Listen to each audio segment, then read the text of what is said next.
सुप्रभात बच्चों। नए सत्र में आपका स्वागत है। आज मैं आप लोगों को आपके अष्टम वर्ग की पहली कविता, जिसका शीर्षक है ध्वनि, यह मैं आपको समझाने जा रहा हूँ। इसकी व्याख्या कर रहा हूँ। इसके कवि हैं सूर्यकांत त्रिपाठी निराला जी। ध्वनि शब्द से आप भली भांति परिचित हैं कि ध्वनि का अर्थ होता है आवाज़। जो कुछ प्राणी के मुंह से निकलती है या फिर किसी यंत्र से निकलती है, उसी को हम ध्वनि कहते हैं। आइए मैं आपको कविता की पंक्तियों पर ले चलता हूँ। निराला जी ने कविता की शुरुआत की है कि अभी न होगा मेरा अंत, अभी अभी ही तो आया है, मेरे वन में मृदुल बसंत, अभी न होगा मेरा अंत। कवि की यह भावना है कि जब जीवन में यौवनावस्था आती है, जो जीवन की सभी अवस्थाओं से सुंदर अवस्था माना जाता है, इसी अवस्था में लोग मौज मस्ती करते हैं, जीवन का भरपूर आनंद लेते हैं।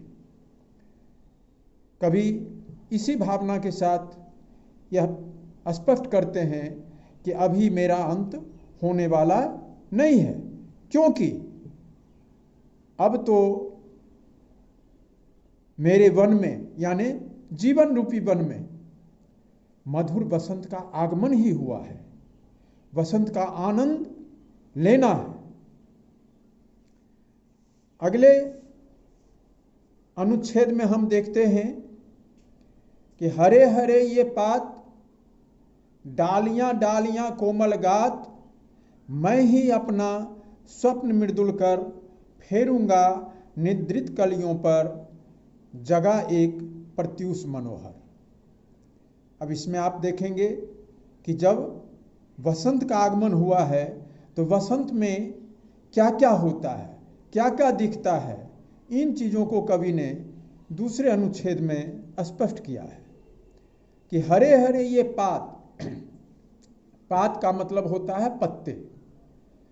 वसंत का जब आगमन होता है तो पेड़ पौधों के पत्ते हरे हो जाते हैं। डालियां कलियां कोमल गात, डालियां विकसित होती हैं, कलियां खिलती हैं, और गात मतलब होता है शरीर। शरीर की कोमलता भी निखर आती है। मैं ही अपना स्वप्न मृदुल कर, फेरूंगा निद्रित कलियों पर, जगा एक प्रत्यूष मनोहर। कवि कहते हैं कि मैं अपना स्वप्न, स्वप्न किसको कहते हैं? स्वप्न मतलब होता है कल्पना।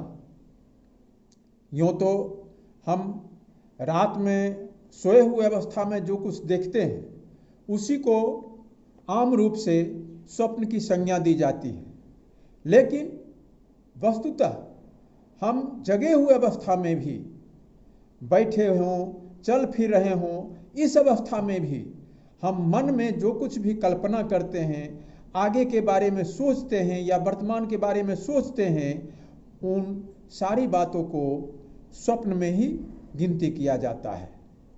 तो कवि का कहना है कि अपना स्वप्न मृदुल कर, स्वप्न को मधुर कर, निद्रित कलियों पर, निद्रित मतलब ऊँघती हुई कलियों पर, अलसाई हुई कलियों पर मैं फेरूंगा, मतलब उस पर डालूंगा।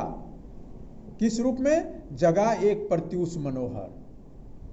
प्रत्यूष मनोहर प्रत्यूष को जगाकर मैं इसे उन कलियों पर अर्पित करूंगा। आगे देखिए, वसंत में और क्या क्या होता है? पुष्प पुष्प से तंद्रालस लालसा खींच लूंगा मैं, अपने नवजीवन का अमृत सहर्ष सींच दूंगा मैं। पुष्प पुष्प से तंद्रालस, फूलों से, हर फूलों से, एक एक फूल से। तंद्रालस में संधि विच्छेद आप देखेंगे, तंद्र जोड़ आलस। तंद्र कहते हैं अलसाई स्थिति को, और आलस भी उसी का सहार्थक शब्द है। तो तंद्र आलस लालसा, लालसा कहते हैं तीव्र इच्छा को, तीव्र इच्छा को लालसा कहते हैं। तो कवि कहते हैं कि एक एक पुष्प से मैं तंद्र आलस के रूप में लालसा को खींच लूंगा, इच्छा को खींच लूंगा, अपनी कामना को खींच लूंगा और अपने नवजीवन का अमृत सहर्ष सींच दूंगा मैं। और इस रूप में मैं अपने नए जीवन को अमृत से खुशीपूर्वक प्रसन्न होकर सींच दूंगा। अंतिम अनुच्छेद समाप्ति का है। द्वार दिखा दूंगा फिर उनको, हे मेरे वे जहां अनंत, अभी न होगा मेरा अंत। कवि कहते हैं कि मैं उनको द्वार दिखा दूंगा।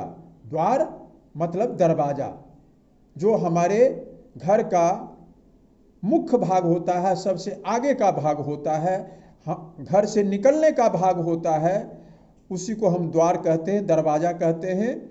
तो कवि कहते हैं कि द्वार दिखा दूंगा फिर उनको मैं द्वार दिखा दूंगा, हे मेरे वे जहां अनंत, जहां वे अनंत में विलीन हो जाएंगे। और इस प्रकार कवि की कामना है कि अभी मेरा अंत नहीं होगा। इस प्रकार इस कविता का भाव स्पष्ट हुआ। अब हम लोग थोड़ा सा अभ्यास की ओर चलते हैं। कि पहला प्रश्न है, कवि को ऐसा विश्वास क्यों है कि उनका अंत अभी नहीं होगा?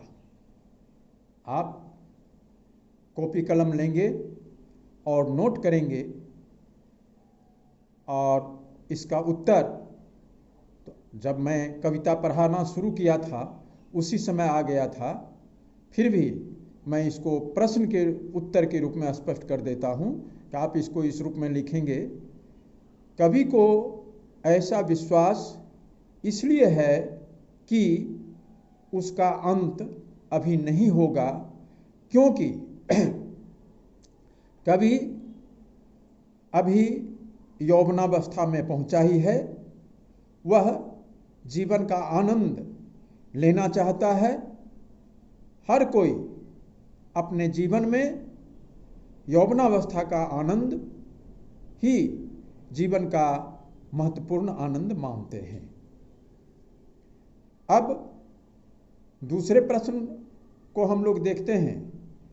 तो दूसरा प्रश्न है, फूलों को अनंत तक विकसित करने के लिए कवि कौन कौन सा प्रयास करता है? तो इसमें आप लिखेंगे कि फूलों को अनंत तक विकसित करने के लिए कवि लालसा रूपी जल से उसके सींचने की बात करते हैं, और तब उसको अनंत तक पहुंचाने की बात करते हैं। तीसरे प्रश्न में है, कवि पुष्पों की तंद्रा और आलस दूर हटाने के लिए क्या करना चाहता है?